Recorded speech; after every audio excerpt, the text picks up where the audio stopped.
Pantry, the very best of Root Food, the collected food writings of Veer Sanghvi, and Mandate, Will of the People, has undertaken a project to transform the Indian food scene. In conversation with journalist Pragya Tiwari, he discusses his remarkable work and the celebration of food. Don't we all love that? I will now cue the speakers one by one and invite them on stage. Veer Sanghvi is one of the best-known Indian journalists who became the youngest editor in the history of Indian journalism. From 1999 to 2004, he was the editor of Hindustan Times before being promoted to editorial director, a post he held till 2007, after which he continued at the paper as a columnist and advisor. His television career includes several award-winning shows on the Star TV network, NDTV, and CNN TV 18. Sanghvi has a parallel career as India's leading food and travel writer. His many books include the best-selling Men of Steel, Root Food, Madhav Rao Scindia, A Life and Mandate, Will of the People, and his latest, A Rude Life, the memoir. Ladies and gentlemen, may we please welcome on stage Mr. Veer Sanghvi. We also invite for the second time today on stage Ms. Pragya Tiwari, a journalist who has written extensively on politics, identity, policy, culture, and edited several publications, including the Tehelka, the Big Indian Picture, and Vice. She currently works as a policy and culture consultant and is also the creative director of Oijo Media and co-founder of the Indian History Collective. Ladies and gentlemen, Ms. Pragya Tiwari, right, of Cabbages and Kings, which I am neither. Therefore, I will leave the stage and leave you in their company. Thank you, ladies and gentlemen. Hello, everybody, and thank you for joining us at this rather hot, odd hour. Switch, all right. We have to switch, apparently. Well begun, but thank you for joining us at this hot, odd hour. I first and foremost want to apologize for keeping my sunglasses on, but it is too hot, way too hot for me to take them off. I'd be a spectacle if I do. So apologies for that. But honestly, when I was given this session, I had absolutely no idea how to condense anything into 40 minutes that concerns Veer. It's such a rich life. It's such a varied life. It is such an interesting life that it's almost cruel to ask me to do this in 40 minutes, but 40 minutes is all we have. So first we will be speaking of kings, and then we will be speaking of cabbages. With that, Veer, pleasure as always to be speaking with you. Thank you, Priya. Thank you so much. Following your example, I'm keeping my sunglasses on as well.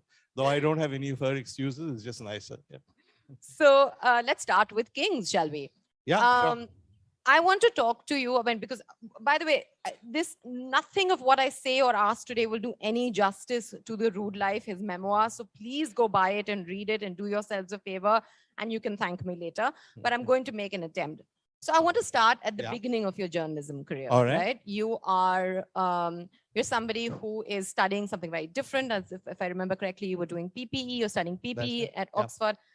And somehow you show up in Bombay and you become a journalist. And this is the 70s, right?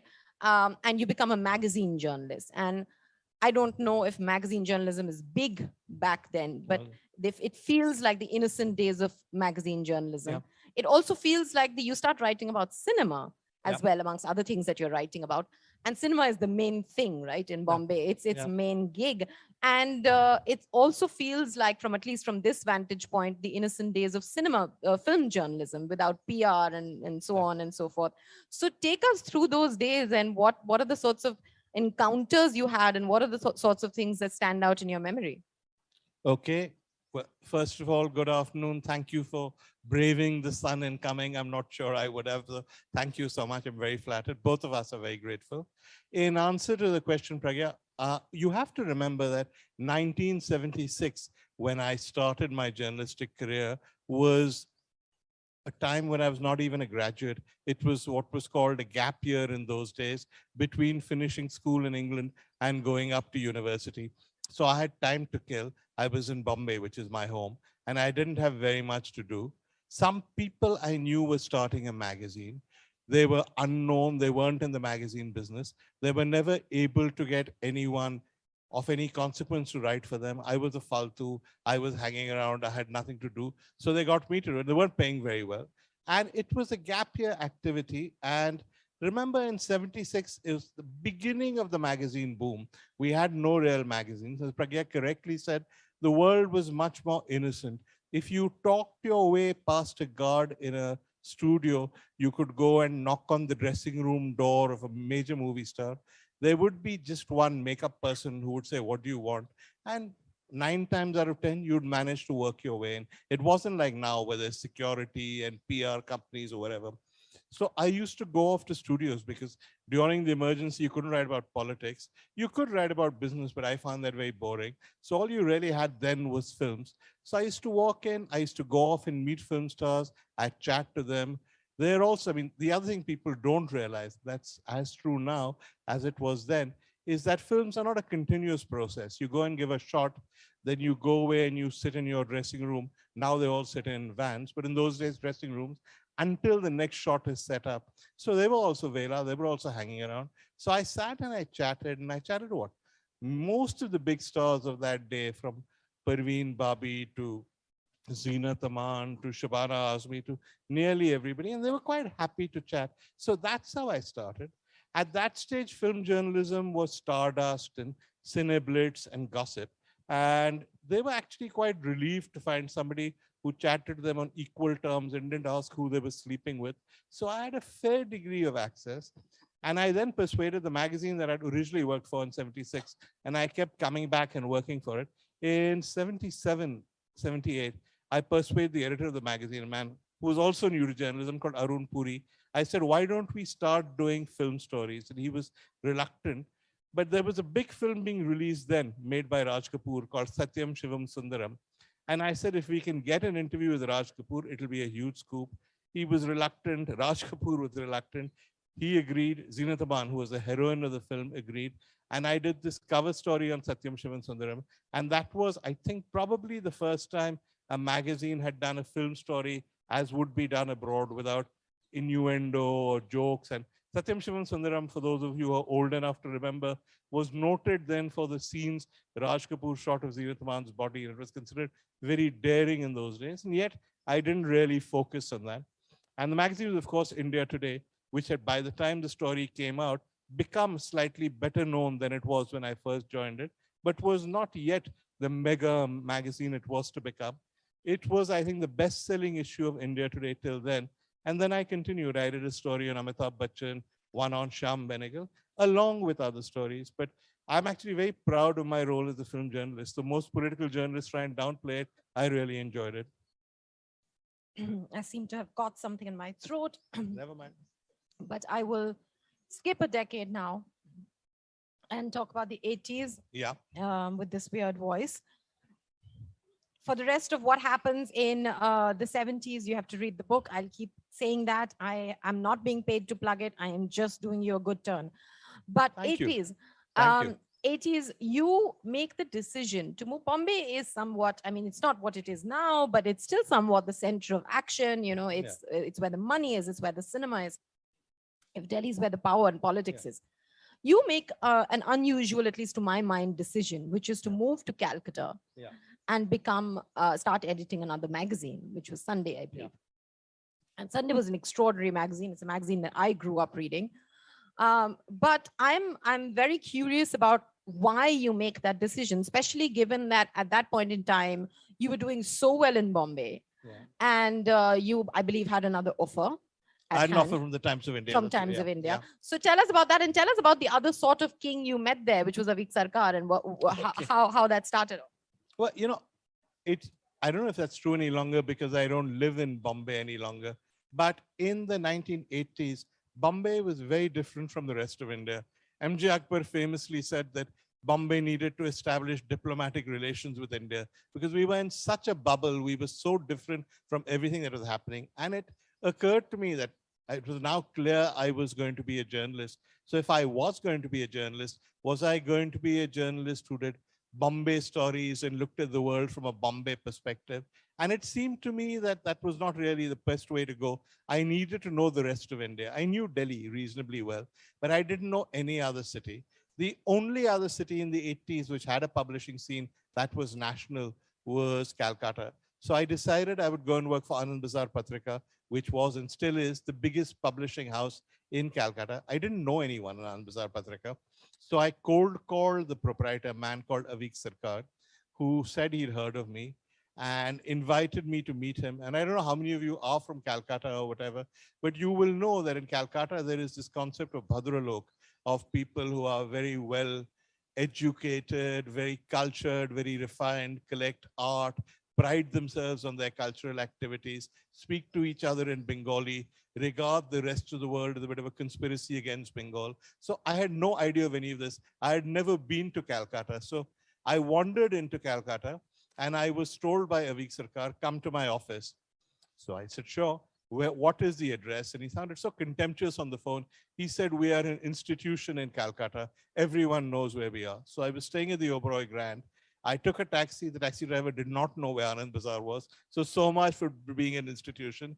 I explained famous newspaper, etc. He said, ah, yes. And then he drove me to this really impressive building, old Raj style driveway. I got out, I went to the reception, and it was clearly a newspaper office. And I said, what is Avik Sarkar's floor? And he looked at me incredulously and he said, this is the Statesman. This is not Anand Bazar Patrika.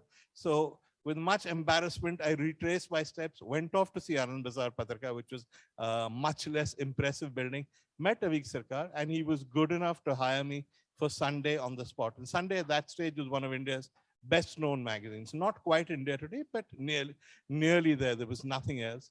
And so I just walked out of Bombay. I turned my back on Bombay journalism, went into Sunday, into political journalism, and I haven't looked back.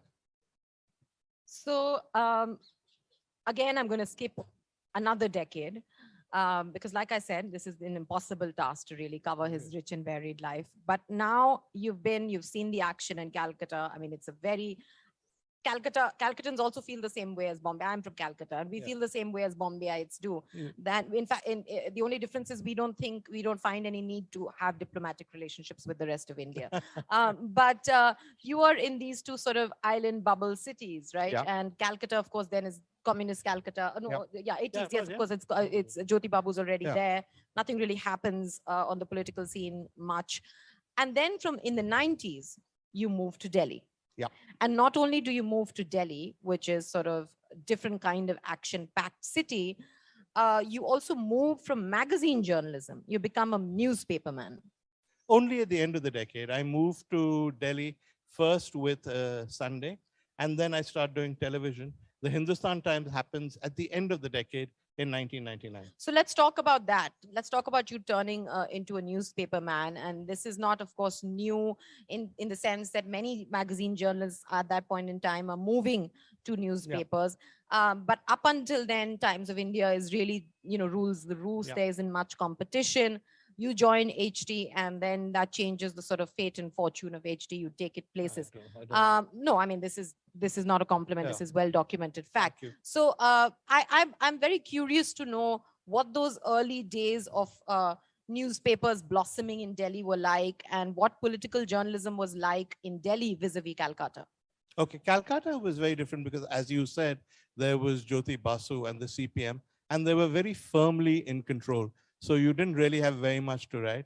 You had the Congress, which was then a major force in Calcutta. And because Anand Bazar was perceived as not being very friendly to the left, various Congress people would drop in. Mamata Banerjee, for instance, I knew very well in those days. She used to come into our office all the time. And you don't realize this now when you see her as chief minister, but she had a really rough time in those days. She lived in what was almost a slum. She had no interest in money. She went out on the streets and the CPM police beat her up. And we had photographs at Anand Bazar of 2 inspectors with lathis hitting her on the head.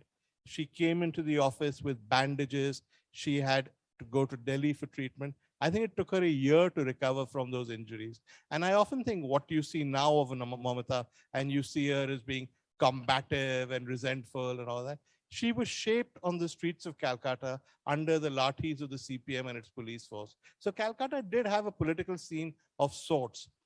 Delhi, however, was very different, and the HT was very different because the HT, when I became editor, was known widely in Delhi as the only English language newspaper in the whole world to be written entirely in Punjabi. And it was true because the HT was Delhi's Punjabi paper, and Delhi is a different city now.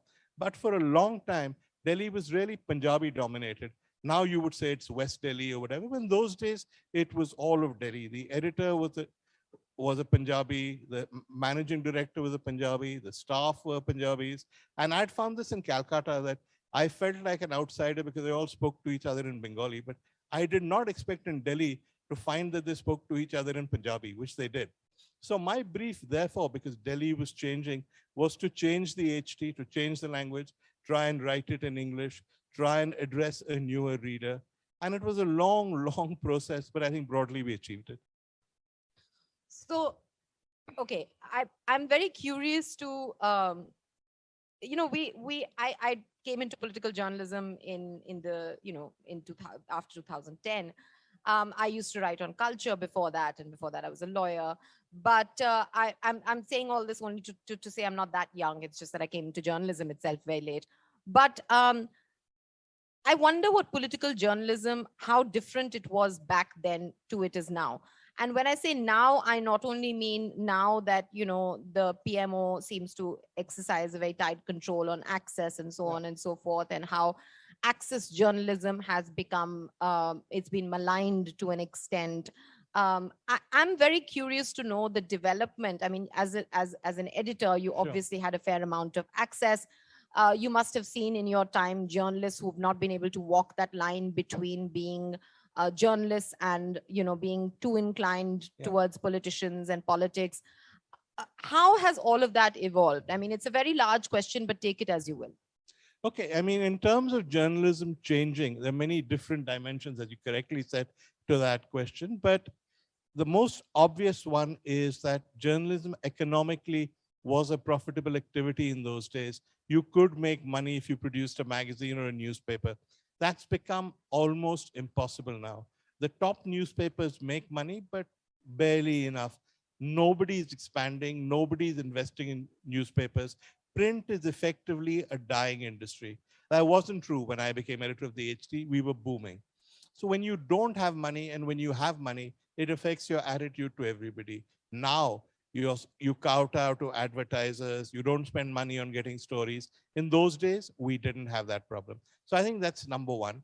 Number two, around the time I became editor of the HT, television news was just beginning to become a factor. And in those days, television channels actually had news. They didn't just have people sitting in windows shouting at each other.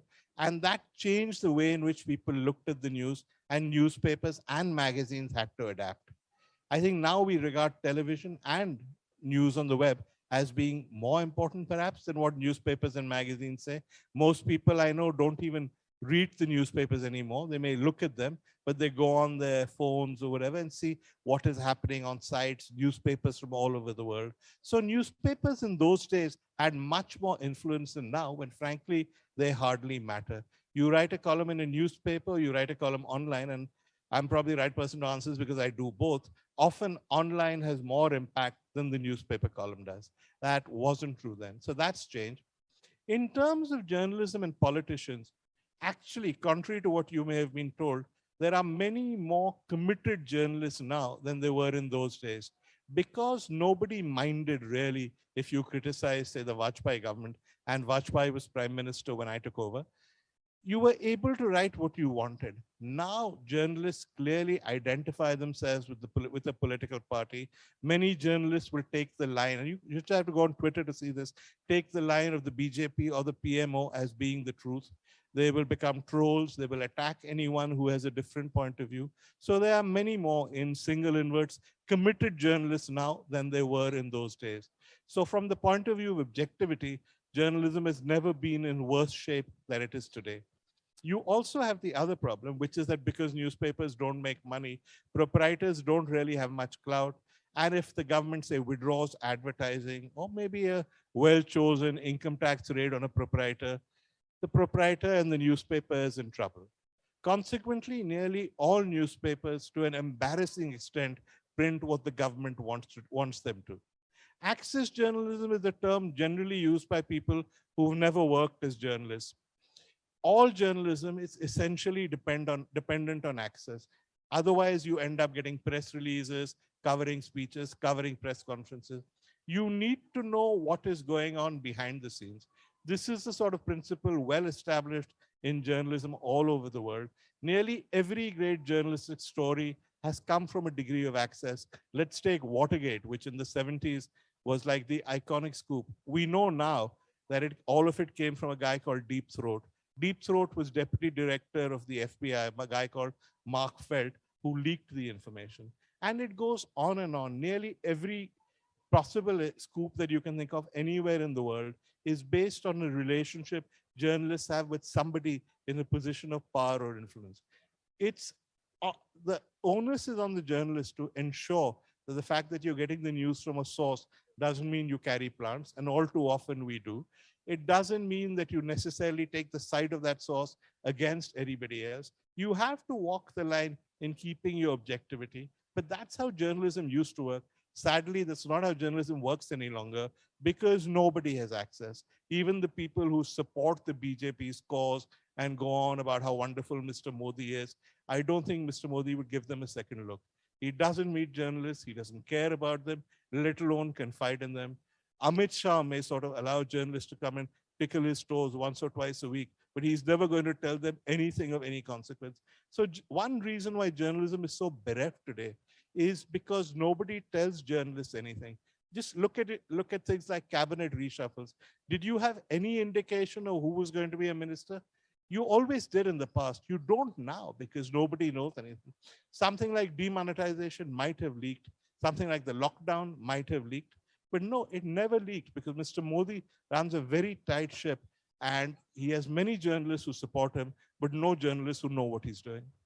You know, I'm so glad that you talked about the economic conundrum because that's just the missing piece in the discourse. I mean, people like us who are maybe on the inside know it only all too well tragically. But outside, that's not something that gets spoken of. But last question on Kings, because you spoke about how journalists know nothing anymore. I want to talk to you a little bit about the shifting attitudes towards media and journalists, at least because you've had a ringside view, at least from Vajpayee on, right? And you'd know anecdotally even from before. There seems to be, I mean, you spoke about the cabinet reshuffle, etc. And people seem to be cheering this on, that look, they've managed to not let journalists find out. I mean, as if, you know, we are redundant people, parasites who feed off leaks, and we don't really serve any purpose in society. So from the top on, attitudes towards media, your observations. I think the mistake people made with Mr. Modi was in not believing him. When Mr. Modi became popular, became Chief Minister of Gujarat, he kept talking about an establishment. He kept saying that he was going to revolutionize India. He kept talking about becoming Prime Minister to bring about a revolution. He never pretended he was going to be another Prime Minister. And people say, it's just rhetoric. He'll be exactly the same. No, he's not the same. He opposed the idea of India, or at least a Nehruvian idea of India. He opposed everything that had gone before. He came in to change India. And to a very large extent, he has succeeded. He also has had additional advantage because it's basically Manmohan Singh's children. In 1991, because of liberalization, a whole new class got prosperity that they'd never had, which is one of the good things of Manmohan Singh. There's a new middle class in India. These are people who grew up outside of the middle class. They didn't have the traditional middle class habits of reading newspapers every day or believing in so-called secular values or whatever. These are guys who are so thrilled to have made it to the top that they unfortunately also resent the middle class that came before them. And they resent all the things that middle class had: education, the ability to speak English, etc. If you listen to any of the sort of Godi media channels today, or go on social media, there's always an attack on the old elite. They're called Lutyens. I mean, presumably after Edwin Lutyens, who designed Delhi. And the argument is that these Lutyens people are elitists and have run India for so long, and the new middle class is going to strike a blow against them. These are Mr. Modi's core supporters on social media. These are the people the BJP encourages. And because these people have been taught to hate the media, because they've been taught to see the media as an enemy. They've been taught to say that anybody who speaks English is better educated, is part of a old elite that has destroyed India, quite forgetting that if it wasn't for these people, they wouldn't even be part of the middle class, because people like Manmohan Singh, who went to Oxford, who went to Cambridge, who themselves were very, very poor, but did it by hard work and by scholarships, built this India. But you have to have a class that's had it come quite easily to them and who resent people who were there before. These are Mr. Modi's core supporters in social media. These are the people who watch many of the Godi media channels. And these are the people who troll you and me on Twitter. Okay, moving on from kings to cabbages. You became a food writer quite by accident. It wasn't something Yeah, that you yeah. set out to do, which is unthinkable for people like myself, because Why? you're the only food writer of any relevance in this country, and you are the food writer when it comes to this country. And I make no bones about it. I mean, I will there are put that many on. others. Well, Vikram, perhaps so. Dr. Mariam Reshi, And many others. I have respect for them, but it's just the sheer breadth and depth of work that you've done and the consistency with which you've done it that makes you stand out even amongst Thank them. you. So my question to you is that one would have imagined that when you take to any kind of food entrepreneurship, at least I was hoping that you might perhaps start a restaurant or a bar, and that would have been my personal favorite. But you did venture into food entrepreneurship. You supported Easy Diner, and Yeah. now, as they were just you were introduced, they were talking about culinary culture. Could you talk a little bit about these Sure, ventures and sure. where they come from? Easy Diner is a startup. The idea is, I don't know how many of you people know Open Table and other reservation services in the West. The idea is that we will help you reserve a table at a restaurant. And because Indians don't generally believe in reservations, unlike people in England or America, we will give you a deal, which is if you book a restaurant through us, when you get there, they'll give you a free dessert, they'll give you a free drink, etc. It was doing very well. It dipped slightly during the lockdown. It's back on form. It's not particularly entrepreneurial from my part. It's the brainchild of a very brilliant hotelier called Kapil Chopra. I have a very small stake, and most of my work there consists of just reviewing restaurants. The other one, Culinary Culture, which I'm more involved with now, is a not-for-profit. We are backed by Samir Sen, who's out of private equity out of Singapore. He's chairman of a company called Everstone, who genuinely believes that Indian food needs bodies that judge it and are not dependent on advertising. For instance, I don't know if you read about all these food awards, right? If tomorrow you want to become the best chef in India, you can. These awards will give you an award. You just have to pay for it. The reality is that most food awards in India are bought and sold. There are very few, I don't think there are any, that are completely free from any influence. So that's the idea with Culinary Culture. We do next week a list of India's 30 best chefs. We do later in the year Michelin star ratings for Indian restaurants that are not based on outside considerations. That will be completely objective. So those are two things I'm doing which are not really entrepreneurial, because unfortunately, I am the world's worst Gujarati banya. I have never ever made any money out of anything entrepreneurial, and I have no brain for business. On the other hand, your other question, which is one more part to it, no? Why don't open a restaurant?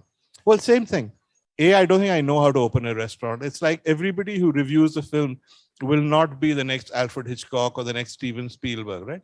Or everybody who reviews an art exhibition will not be the next Picasso. Just because you can write about something, you can review it, doesn't mean you can do it. So I have never believed I have the competence to open a restaurant. Well, that's not entirely correct, because you are a good cook as well. But I'm very bad cook. Ask my wife. She does all the cooking at Okay, home. I will give that to you. I have a couple of minutes left, and I want to take you through what Karan Johar has made popular as rapid The rapid fire, fire. the rapid All right, let's fire go. round. Let's go. Because I can't think of a better way to talk to you about food than this. Okay, let's go. Food trends that you are bemused by. Oh, nearly everything these days. Basically, putting cheese on everything. If you go anywhere in India, even if you go to a Thelawala, he will put Amul cheese on top of everything. I'm not sure why that happens. Yeah, even on Ali Olio. Yeah. Okay, trends that you are excited about or optimistic about. The fact that better restaurants are reaching smaller towns, that people are more exposed to food than they ever have been, thanks to the internet, thanks to television. Delivery, I think, is a very welcome trend because people are trying dishes they would never have tried otherwise. It takes a lot of courage to go to a restaurant, to venture in, to look at an unfamiliar menu, try something. It takes not much courage to just click on a dish on a delivery menu and order it. So delivery is, I think, a good thing. First memory of food. Oh, probably Gujarati food at home made by a Maharaj. And I think, very few meals I will exchange. The khichdi I will never ever give up on. The Gujarati kadhi I'll never give up on. The Gujarati tuver dal with rice, a little pickle on the side, and khichdi papad. And those are my basic memories. Best meal you've ever had? No, there's no one meal because I don't think there's any best. It's like saying, is there a best movie you've ever seen or a best? I know, but indulge me. Okay, No. one top meal that you've had. I never ever am able to answer that question. Fine. Because it's nearly always a meal I've had recently. Fine. I know you're working on a list of with other people on India's top chefs, but if you had to name your top three. My personal top. Your personal top. Okay, I have no idea. This list is being done by an academy of people, so I have no idea what the list will say. But I would pick Manish Mehrotra myself as India's #1 chef. Manish Mehrotra is a chef at Indian Accent who invented modern Indian cuisine as we now know it. I would pick Gagan Anand, who is not on this list because he doesn't cook in India, who is, I think, an absolute genius, who elevated to international standards our food. The first Indian chef to be universally admired by chefs in every country of the world. That's two. And I'd pick Vineet Bhatia, who went abroad, went to England, and made them understand what Indian food was. Where have you been most frequently ordering from? I like Yum Yum Cha in Delhi, and they have a service called Noshi, which delivers, there are various names as pot, etc. But basically you can get Oriental food and you can get Indian food, which suits me just fine. What is your default restaurant? I mean, if you can't make up your mind, where do you end up? China Kitchen at the Hyatt Regency in Delhi. Weirdest thing you've ever eaten? Brain. I'm very Gujarati in the sense that I write about food, but I won't eat liver, I won't eat kidney, I won't eat bheja. And this was at Gagan Anand's restaurant in Bangkok. He'd taken the brain and he'd beaten it so it tasted like foie gras. He didn't tell me it was brain. I had it. And I said, that's not bad. He said, congratulations, you've just eaten brain. Okay, then a recipe that you might be looking for. Biryani. I'm always looking for new recipes for biryani. Basically, they're all the same with one variation here or there. I'd love to find a new way of doing biryani. Kitchen tools you cannot live without. The nice ladies who chop the vegetables for me. And the onion and the garlic. Butter or ghee, and why? Different things for different times. I mean, butter has its advantage. I'd rather have butter on toast than ghee on toast. But the flavor that ghee imparts to things like khichdi, to Indian food, I think is unbeatable. Food myths that get your goat. Food myths that get myths? Yeah, like cliches about that it could be pairings or whatever. Yeah, no, just things like the English view that the Scotch egg is an English dish. It's not. It's our own Nargisi kofta, which they took to England and they called a Scotch egg by destroying its taste. Generally, whenever Indian food has been taken abroad and appropriated by people, I get a little edgy. Worcestershire sauce, which was taken by an old Raj colonel from a chutney recipe. He gave it to Lee and Perrin in Worcestershire to make it. Lee and Perrin made it and then made a whole barrel for him. And then he forgot about it. And in the interim, the barrel fermented and it burst. They ate what was in the barrel. It had fermented. It had a very different taste from a chutney. And they bottled it as Worcestershire sauce, which is basically fermented chutney. Okay, if you did open a restaurant in another parallel universe, what would it serve? Steak and chips, which kind of rules out opening it here. Yeah? Of course. Okay, and if you could have a drink at any bar tonight, what bar would it be? I don't go to bars. I am not a bar person. I'm a restaurant person. I don't drink spirits on the whole. I drink wine and I drink wine with food. I don't drink without food at all. Excellent. Okay, final questions that combine Cabbages and Kings. Okay. If you could summon 4 dead people to a dinner party, who would they be? Okay. Jawaharlal Nehru. I think because I'd like to see what he was up close. Veer Savarkar, because I'd like to see what he was up close, and he would keep saying sorry, which is always nice. And then I'm trying to think, Mahatma Gandhi, though I'm not sure I would want to eat what he ate, but in principle, yes, it would be interesting to talk to him. And let me think. The fourth one is I should really get somebody from abroad. It would probably be JFK, because the more you read about JFK, the more it seems that the myth was completely bogus. So I'd like to see for myself. You've got Nehru on a table, you've got Mahatma Gandhi, you've got Savarkar, and you've got JFK. What are you serving? I think Gandhiji would probably pass on the food. Nehru would eat reasonably well. Savarkar, I'm not so sure what he would eat. I mean, people don't know this, but Savarkar was a great beef guy. He said one of the mistakes that Hindus made was not eating beef. It was one of the weaknesses of Hindus. So maybe he's more adventurous than his later successors would make you think. JFK would eat everything. A celebrity you've really enjoyed dining out with, or dining in with? You know, celebrities are usually not foodies. I once took Amitabh Bachchan to ice cream festival at the Shamiana in Bombay. And the restaurant was abuzz because Amitabh Bachchan was there. And then the guy came up and said, "Sir, what will you have?" Trying to conceal his excitement. Amitabh Bachchan said in that famous baritone, "What's your menu?" So this poor guy read out 18 kinds of ice cream. So Amitabh thought about it and he said, "I'll have vanilla, please." So that's pretty typical of most celebrities. Favorite regional cuisine and best food city in India. And those are the final ones, and we'll take from the audience. Favorite regional cuisine, Kerala. It's easily the best cuisine in India, except that it's not one cuisine, because you have a different cuisine for the Muslims. Even within the Christians, the Syrian Christians have a different cuisine from the Latin Christians. It's just so many different cuisines that it's a mini country in itself, and it's easily the best food in India. And okay, favorite food city, which is slightly different. When people say food cities, they usually mean cities with lots and lots of variety. I don't think there's any city in India that fits that description, but a city where I've really enjoyed the food, Banaras. Oh, that's a very interesting choice. Okay, we have 6 odd minutes, and we'll take questions from the audience if there are any. The lady in white in front, please. So, hi, Veer. Very good to see you here. Hello. It was a brilliant book that you wrote about the Thank good you. life.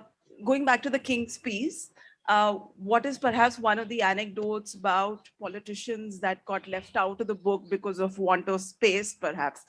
Because you speak lovingly and fairly affectionately about quite a few. So it was, in fact, interesting, but something that got left out, and it'll be great for the audience to hear.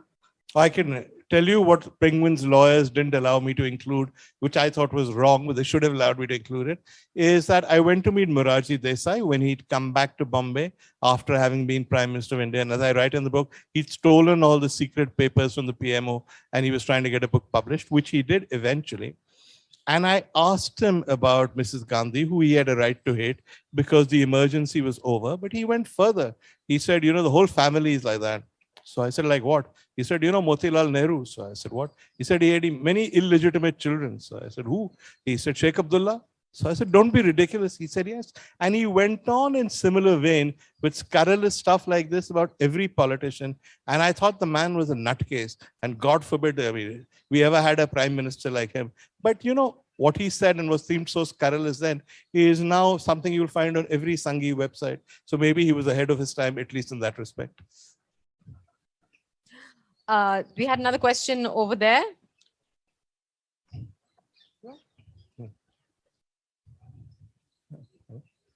Hi, Veer. I'm Jack. Hi, Jax. How are you? Fine. I would like you to comment on Mayo College mutton curry, railway mutton curry, and the liver on toast we got in school. Have you written about them? I'm going to break your heart. I've written about them because they were all uniformly horrible. The railway mutton curry is a great Anglo-Indian dish. You get different versions of it. We never really got it in Mayo. The mutton curry in Mayo, the gravies were thin, not very nice. The mutton was of such poor quality, there was nothing but bones. And on the odd occasion when they made chicken, I thought it was crow. It didn't taste like chicken. As I've just explained, I don't eat liver, so I never had liver toast, so I never had liver curry. All these guys who come from Mayo have sort of glorified memories of how wonderful the food was. It was really crap. And because I complained so much about the food, by the end they made me secretary of the mess committee to try and improve the food. I failed.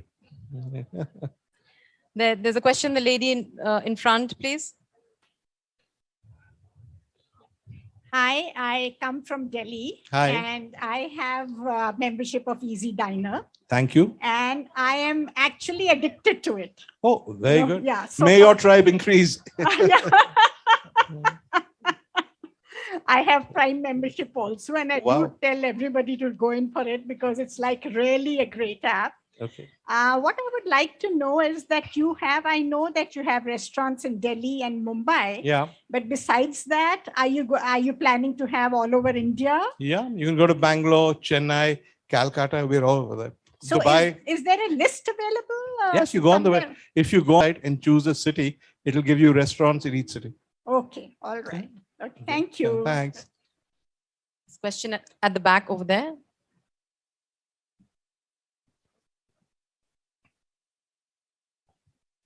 Veer, it was really great listening to you. So thank you for that. Thank you so much. So I have one query, like you were talking about the newspaper industry, like Yeah. how it is not that growing and how it has to be in good terms with government and all this thing.